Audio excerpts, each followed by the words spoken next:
بسم اللہ الرحمن الرحیم۔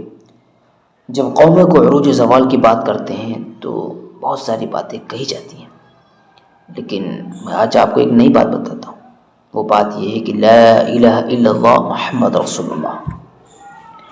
یہاں پر اللہ تعالیٰ نے ایک چیز کو اللہ سے الگ کر دیا، وہ ہے اللہ۔ الہ، اللہ سے پہلے الہ، یعنی دنیا کے اندر بہت سارے موقع آئیں گے جو تم کو الہ کے سامنے سجدہ کرنے پر مجبور کر دیں گے۔ وہ مجبوری جان مال عزت کی وجہ سے ہو سکتی ہے۔ فار ایگزامپل، ایک لیڈر ہے یا کوئی انسان ہے، چاہے پیرنٹس ہی کیوں نہ ہو، وہ اگر ایسی چیزیں کرتے ہیں جو اللہ کے قانون کے خلاف ہو، اگر آپ نے وہاں پر انگلی نہ اٹھائی، انگلی نہ رکھا، پوچھا نہیں، تو آپ الہ کی پرستش میں شامل ہو گئے۔ اس کو طاغوت بولتے ہیں۔ اب جیسے جس ملک میں ہم رہتے ہیں وہ ملک سیکولر ہے، جس کا نظام کافرانہ ہے، اور وہاں پر اگر مسلمان اپنی بقا کے لیے الیکشنز لڑتے ہیں، اپنی بقا کے لیے ساری وہ چیزیں کرتے ہیں جو کافر اس کی اجازت دیتے ہیں، تو الہ میں شامل ہو گئے۔ اگر وہ ساری چیزیں کریں جو اللہ کہتا ہے، جو اس کے رسول کہتے ہیں، تو وہ اس میں شامل ہو گئے اللہ کے فوج میں۔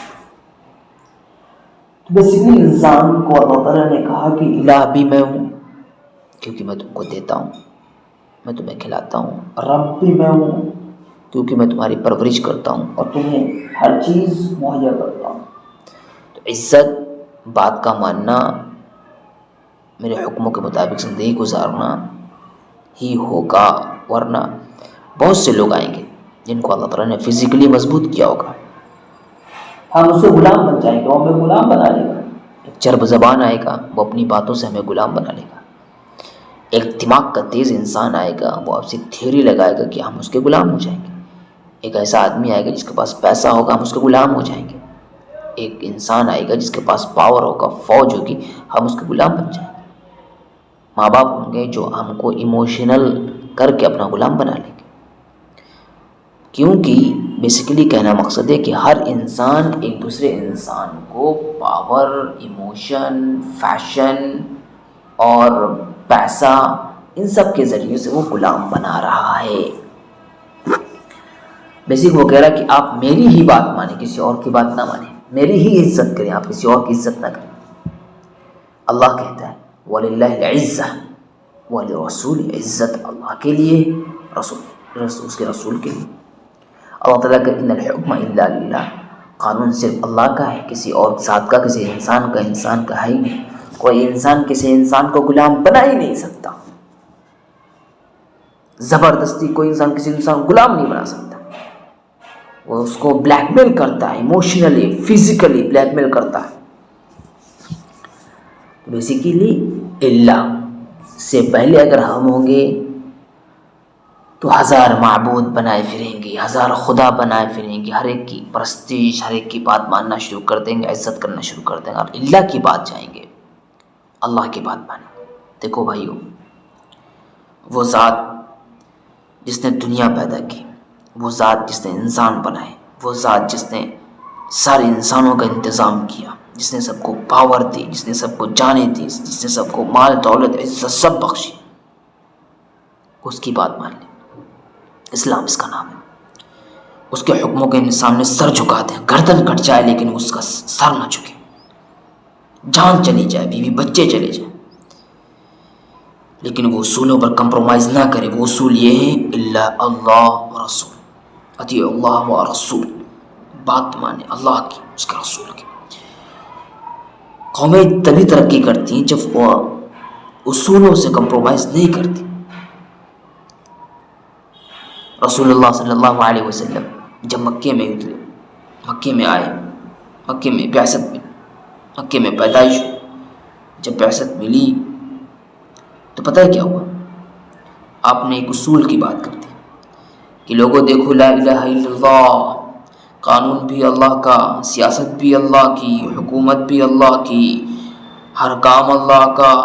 چودراہٹ ختم، انا ختم، متکبرانہ ختم، غلامی ختم، ظلم و جبر ختم، ننگاپن ختم، زیادتی ختم۔ اب ہمارا نظریہ، ہمارے اصول صرف اللہ طے کرے گا اور رسول طے کرے گا۔ صحابہ کرام جب اس اصول پر چلتے رہے، جواں مردی دکھائی، کافر کے سامنے نہیں جھکے، انسان کے غلام نہیں بنے، انسانوں کو غلام نہیں بنایا، انسانوں کی بات نہیں مانی، انسانوں کو کہا تمہاری کوئی اوقات نہیں ہے، جو کچھ کہے گا، جو کچھ طے کرے گا اللہ طے کرے گا۔ انسان کو جھکنا ہے کیونکہ اس کے اندر اللہ نے ابدیت کی صفت رکھی ہے۔ جب ایک انسان کمزور پڑے گا تو دوسرا انسان اس کو غلام بنائے گا، لازمی ہے۔ آج ہم خوب میٹھی میٹھی باتیں کرتے ہیں، قرآن پڑھو، احادیث پڑھو، اچھی اچھی باتیں کرو، معاف کرنا سیکھو، غصے کو پی جاؤ، لیکن ہم یہ نہیں بھول جاتے کہ رسول اللہ صلی اللہ علیہ وسلم سے اللہ تعالیٰ نے فرمایا کتب علیکم القتال وکرہ لکم، کہ تم پر قتال جہاد فرض کر دیا گیا ہے، تمہیں ناپسند ہے۔ عسى ان تکرہوا شیئا وهو خیر لکم وعسى ان تحبوا شیئا وهو شر لکم۔ بہت بار ہوتا ہے کہ ہم بہت ساری چیزیں ناپسند کرتے ہیں لیکن وہ ہماری زندگی کے لیے بہتر ہوتا ہے، اس میں ہماری زندگی ہوتی ہے، لیکن ہم پیس لونگ لوگ ہیں، پیس پسند کرتے ہیں۔ عیسائی ہم پر حکومت کرتے ہیں، ہندو ہم پر حکومت کرتا ہے، ظالم ہم پر حکومت کرتے ہیں، چور ہم پر حکومت کرتے ہیں، ڈاکو ہم پر حکومت کرتے ہیں، سارے کے سارے لوگ ہم پر حکومت کرتے ہیں، اور ہم کہتے ہیں ہم پیس چاہتے ہیں۔ ایسی پیس کو منہ پہ مارا جائے، ایسی پیس کو منہ میں سوڑ دیا جائے، ایسی پیس تم کو مبارک ہو جو ایک عورت کی عزت کو نہ بچا سکے، جو ایک لوگوں کو برباد ہونا سکھا دے، جو لوگوں کے اندر زنا، ظلم، جبر، فراڈ، جھوٹ، سارے منافقت کو اجاگر کرتے۔ ایسی پیس تم کو مبارک ہو، لکم دینکم، تمہارا دین تم کو مبارک ہو۔ ہم وہ قوم ہیں نہ جھوٹ برداشت کرتے نہ جھوٹ بولتے ہیں، ہم وہ قوم ہیں نہ ظلم کرتے نہ ظلم کرنے دیتے ہیں، ہم انصاف کرنے والے لوگ ہیں۔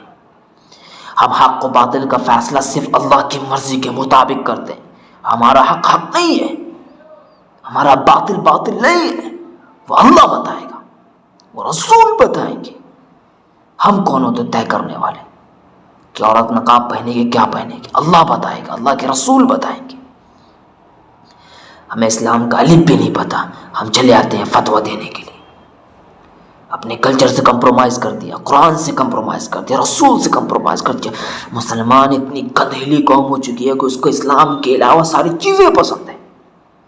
اسے اکانومی چاہیے سود والی، اسے لوگ چاہیے جو گالیاں دیں، اسے وہ لوگ چاہیے جو سٹے، جوا، شراب، زنا، ساری چیزوں میں ملوث ہوں، اسے وہ گندھے لوگ انگریز پسند ہیں جو شارٹس میں چلتے ہیں، جو کھلا گالیاں دیتے ہیں، جن کے اندر اسراف ہے، جو اپنے نبیوں کے نہیں ہو سکے۔ ہم کو وہ لوگ پسند ہیں، ہم ان کی اکانومی دیکھتے ہیں، ہم ان کے شہر دیکھتے ہیں، ہم ان کے گھر دیکھتے ہیں، ان کا پہناوا دیکھتے ہیں، ان کی باتیں دیکھتے ہیں، ان سے مرعوب ہوتے ہیں۔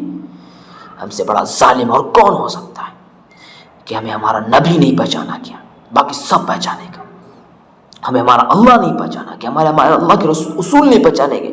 اور جب یہ کوئی بات کرتا ہے تو کھڑے ہو جاتے ہیں علماء کہ تم بیٹا نئی باتیں کہاں سے کرنے لگے ہو، تم جہاد کی باتیں کرنے لگے ہو، تم اصول کی باتیں کرنے لگے ہو۔ علماء کی مجلس میں بیٹھو، علماء کی محفل میں بیٹھو، خدا کی قسم یہیں سے کامیابی ملے گی۔ Who the hell are you؟ ہمارے پاس قرآن ہے، ہمارے پاس احادیث ہے، ہمارے پاس رسول کی رسالت ہے، ہمارے پاس ساری چیزیں ہیں۔ اگر آپ کا سسٹم، آپ کا چلایا ہوا مدرسہ، آپ کے قانون اتنے سکسیسفل ہوتے تو آج ہمیں غلام کیوں ہونا پڑتا؟ آج ہم آپ کے غلام کیوں ہوتے؟ سسٹم کے غلام کیوں ہوتے؟ اللہ کے علاوہ غیروں کے سسٹم کا سجدہ کیوں کرتے؟ بسم اللہ الرحمن الرحیم۔ ذرا بتائیں نا، ذرا تنظیم کا اپنا، اسکولز کا اپنے مدرسوں کا جائزہ لینا۔ وہاں بزدلی بنائی جاتی ہے، لڑکوں کو اکرام سکھایا جاتا ہے، کس کا؟ استاد کا۔ اللہ کا اکرام سکھاتے ہیں، اللہ کے اصولوں سے کمپرومائز کرنا نہیں سکھاتے۔ پوری دنیا کے اندر دیکھ لیں مسلمانوں کا کیا حال ہو رکھا ہے، ڈیوائڈ اینڈ رول کی پالیسی آپ لوگ اپناتے ہو، پھر کہتے ہو کہ اتحاد پیدا کرو۔ اتحاد کہاں سے آئی؟ شیعہ سنی کی بات آپ کرتے ہو، اہل حدیث کی بات آپ کرتے ہو، سب کی بات آپ کرتے ہو نا، پھر بھی اتحاد آ جائے؟ اتحاد ایسے نہیں آتا۔ اتحاد کے لیے ایک لیڈرشپ چاہیے، اتحاد کے لیے جہاد چاہیے، اتحاد کے لیے گردن کٹانا ہے۔ اتحاد تبھی آئے گا جب گھر ساری چیزیں آپ لٹائیں گے، تب آئے گا۔ یہ کون سا اسلام میں سکھا دیا کہ ہر کوئی اس کو پسند کرتا ہے، کوئی اس کی مخالفت نہیں کرتا؟ رسول اللہ صلی اللہ علیہ وسلم جو اسلام لے کر کے آئے تھے نا، مکہ کے کفار تو چھوڑو، خود ان کے چچا ان کے مخالف ہو گئے تھے، کیونکہ وہ کمپرومائز نہیں کیا کرتے تھے، کہا کرتے تھے لا الہ الا اللہ is my basic principle, I cannot compromise it۔ لے جاؤ اپنی انا کو، لے جاؤ اپنی سرداری کو، لے جاؤ اپنے پیسوں کو، لے جاؤ اپنی سرداری کو، آ جاؤ ہم نیتے کھڑے، مارو گولی، چلاؤ تلوار، اساسینیٹ کرو، لیکن ہم اللہ کے علاوہ کسی اور کی بات ماننے والے نہیں۔ تمہیں اس سسٹم کو سجدہ کرنا ہوگا، ورنہ you are out of it, اس سے الگ نکل جاؤ۔ بائیکاٹ ہوا، فائنینشلی بائیکاٹ ہوا، بدر میں لڑائیاں ہوئی، جنگ ہوئی، جنگ کے نتیجے بتلاتے ہیں کہ کون مجاہد ہے، کون ایمان کا پکا ہے۔ آج ہمیں سکھایا جاتا ہے کہ ایمان کو پکا کرو۔ ایمان کو کیسا پکا کریں؟ صرف نماز پڑھ کے؟ ایمان کو صرف پکا کریں صرف نماز پڑھ کے؟ ایمان کو پکا کریں صرف بول بچن کے ذریعے؟ ایمان کو پکا کریں فضائل اعمال پڑھ کے؟ سیدھی ایمان ایسے پکا ہوگا؟ واہ، یہی بات ہے۔ کبھی ایمان ایسے نہیں پکا ہوگا۔ ہم نے بہتوں کو دیکھا کمپرومائز کرتے ہیں۔ تمہارا بغل کا پڑوسی تمہاری نماز سے، تمہارے روز کے چلن سے پھرن سے بدلتا نہیں دکھا میں۔ ایکٹیویزم لاؤ۔ مسلمانوں سمجھو اسلام کو، سمجھو اسلام کو۔ تین چیزیں کر لو: نالج، اسکلز اینڈ ایٹریبیوٹس۔ تین چیزیں کر لو۔ انٹلیکچولی آ جاؤ، میدان میں آ جاؤ، ورنہ ایسی ایسی قومیں آئیں گی جن کے سسٹم کو تم سجدہ کرو گے، لٹرلی کرو گے، کیونکہ تم نے صرف اور صرف نماز میں سجدہ کرنے ہی کو سجدہ سمجھا رکھا ہے کہ وہی سجدہ صرف اللہ کا، اس کے علاوہ کسی اور چیز کو سجدہ کرنے کو سجدہ نہیں سمجھا۔ ہمیں جینے کے ہزار طریقے سکھائے جاتے ہیں، حکومت کرنے کا طریقہ کوئی نہیں سکھاتا۔ اللہ کے اصولوں پر سمجھنے کا، اس پر پرکھنے کا اس طریقہ مجھے کوئی نہیں سکھاتا۔ غصہ نہ کرو، میٹھی میٹھی باتیں کرو، مائی مائی کہہ کر کے ان کی حفاظت کرو۔ Who the hell are you telling me to do these things؟ غصے کو پی جاؤ۔ کوئی ہمارے بہن بھائیوں کو مارے ہم غصے کو پی جائیں؟ ہیں؟ کوئی ہمیں مارے ہم غصے کو پی جائیں؟ یہ ہمیں سکھایا جاتا ہے؟ یہ بکواس بات ہے۔ یہ میٹھی میٹھی باتوں کرنے سے ہمیں غلامیت ملی ہے، اس کے علاوہ ہمیں کچھ نہیں ملا۔ قرآن کا پڑھتے ہیں، احادیث پڑھتے ہیں، درس دیتے ہیں، لیکن ملتا کا گھنٹہ ملتا کا ہے وہی ساری چیزیں الٹیمیٹ آ کر کے پتہ ہے، لیکن کر نہیں پاتے۔ کیوں؟ کیونکہ غلام جو ہے نا، جان چلی جائے گی، اپنی ساخت چلی جائے گی، اپنے گدی جو چلی جائے گی، اپنی ساری چیزیں چلی جائیں گی، یہی نا۔ یہ پیگن فیسٹیول چلی گئی فیسٹیول، اس سے ہمیں دور رہنا چاہیے۔ وہ اتنی بچی مرتبہ آ جاؤ، اس سے بچائیں، قرآن کریم دیکھو، کو سمجھائے کو، اور اس کے مطابق زندگی گزارنا شروع کرو، کامیابی ملے گی، ورنہ یہی خود تو غلام ہو، آنے والی نسلوں کو بھی غلام بنا دو گے۔ اسٹیج پہ جاتے ہو، توڑ دیتے ہو پکڑ کر کے، اور باتیں اچھی اچھی کرتے ہو، لچھے دار کرتے ہو، باتوں سے کچھ نہیں ہوتا، عملی زندگی دکھاؤ۔